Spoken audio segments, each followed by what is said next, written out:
প্রধানমন্ত্রীর প্রতি একটা সম্মান রেখে আমি একটা পাল্টা প্রশ্ন করতে চাই যে এই কোটা বিরোধী আন্দোলন বা কোটা সংস্কার আন্দোলন যদি অযৌক্তিক হয় তাহলে 2018 সালে ছাত্রদের আন্দোলনের প্রেক্ষাপটে তিনি কেন সংসদে দাঁড়িয়ে ঘোষণা দিয়েছিলেন যে সরকারি চাকরিতে কোনো কোটা থাকবে না। আপনাদের নিশ্চয়ই মনে আছে 2018 সালে সেই আন্দোলনে আমরা নেতৃত্বে ছিলাম, নেতৃত্ব দিয়ে রাজপথে ধারাবাহিকভাবে প্রায় 8 মাস আন্দোলন করেছিলাম। প্রধানমন্ত্রী নিজে বলেছিলেন যে ছাত্ররা যদি কোটা না চায় তাহলে কোটা থাকবে না, ছাত্ররা আন্দোলন করছে কোনো কোটাই থাকবে না। প্রধানমন্ত্রী রাষ্ট্রের সর্বোচ্চ নির্বাহী প্রধান ব্যক্তি, তিনি কিন্তু এই কথা বলেছেন। তার পরবর্তীতে আমরা দেখলাম যে আমরা ছাত্ররা যখন প্রধানমন্ত্রীর কথা আশ্বস্ত হয়ে আমরা যখন আন্দোলন এক প্রকারের স্থগিত করেছিলাম, তখন আবার আমরা যে প্রজ্ঞাপনের দাবি করেছিলাম যে প্রধানমন্ত্রী মৌখিকভাবে বলেছে সেটার প্রজ্ঞাপন হোক, সেটা হচ্ছে না। তখন আমরা ভিতর থেকে খোঁজ নিয়ে জানতে পারলাম যে এটা জাস্ট রাজনৈতিকভাবে সরকার যেভাবে মানুষকে একটা সান্ত্বনা দেয়, একটা উত্তেজিত বা উত্তপ্ত পরিস্থিতি ঠান্ডা করার জন্য যে কথা বলে, এটা ওরকম একটা কথার কথা, সরকার এটা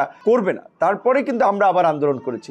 জনপ্রশাসন মন্ত্রণালয়ের সচিবকে কেন্দ্র করে আপনার তার নেতৃত্বে 7 সদস্য বিশিষ্ট একটা কমিটি করে দিয়েছিল যে যারা এইটা পর্যবেক্ষণ করতেছিল বা এইটার প্রতিবেদন দেবে। তারা প্রতিবেদন দিয়ে বলেছিল যে বর্তমানে উন্মুক্ত পদ্ধতিতে মেধাবীদের সুযোগ দেওয়া উচিত আগামীর বাংলাদেশকে এগিয়ে নেওয়ার জন্য। এটা আমলাদের ভাষ্য। তারা কোটা না রাখার পক্ষে মতামত দিয়েছিল। তারপরেও সরকার তার রাজনৈতিক ইকুয়েশন থেকে তারা হিসাব কিতাব করে সিদ্ধান্ত নিয়ে কিন্তু 2018 সালের 4 অক্টোবর তারা একটা পরিপত্র জারি করে বলেছিল যে সরকারি প্রথম এবং দ্বিতীয় শ্রেণী অর্থাৎ 9ম থেকে 13তম গ্রেড পর্যন্ত চাকরিতে কোনো কোটা থাকবে না। তাহলে দেখেন, একটা আন্দোলন চলেছে 8 মাস, ছাত্রদের আন্দোলন। সেই আন্দোলন করতে গিয়ে অসংখ্য শিক্ষার্থী হামলার শিকার হয়েছে, মামলার শিকার হচ্ছে। এখনো আমরা অনেকে কিন্তু আপনার মামলার হাজিরা দিচ্ছি, আমাদের নামে একাধিক মামলা রয়েছে। প্রধানমন্ত্রী সংসদে দাঁড়িয়ে রাষ্ট্রের সর্বোচ্চ নির্বাহী প্রধান বললেন কোটা থাকবে না, তারপরে আবার সেই কোটা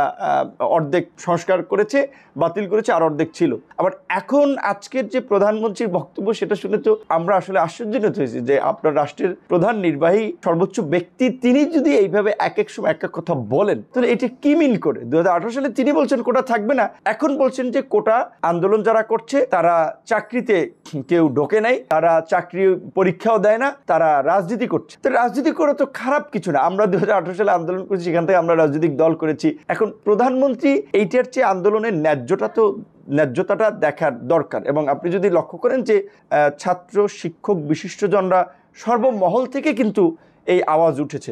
অধিকাংশ ক্ষেত্রে বলছে যে এটা বাতিল করা দরকার, কেউ কেউ বলছে যে সীমিত মাত্রায় থাকতে পারে।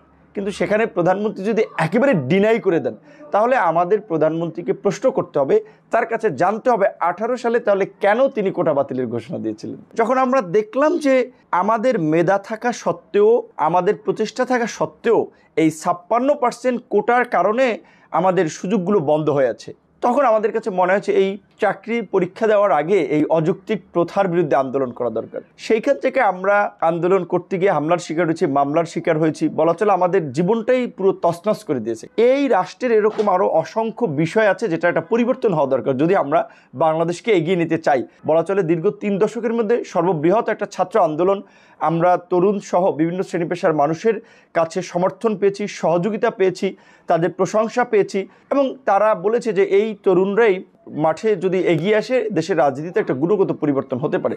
সেই জায়গা থেকে কিন্তু আমরা কিছুটা রাজনৈতিক আকাঙ্ক্ষা আমাদের মধ্যে তৈরি হয় এবং 2019 সালে ডাকসু নির্বাচনের পরপর কিন্তু আমরা রাজনীতিতে আসি একটা প্রক্রিয়ার মধ্যে দিয়ে। আমরা কিন্তু রাজনৈতিকভাবে কেউই এইখানে চিন্তাভাবনা করে আসলে আন্দোলনটা করিনি। এমনকি আমাদের সহকর্মীদের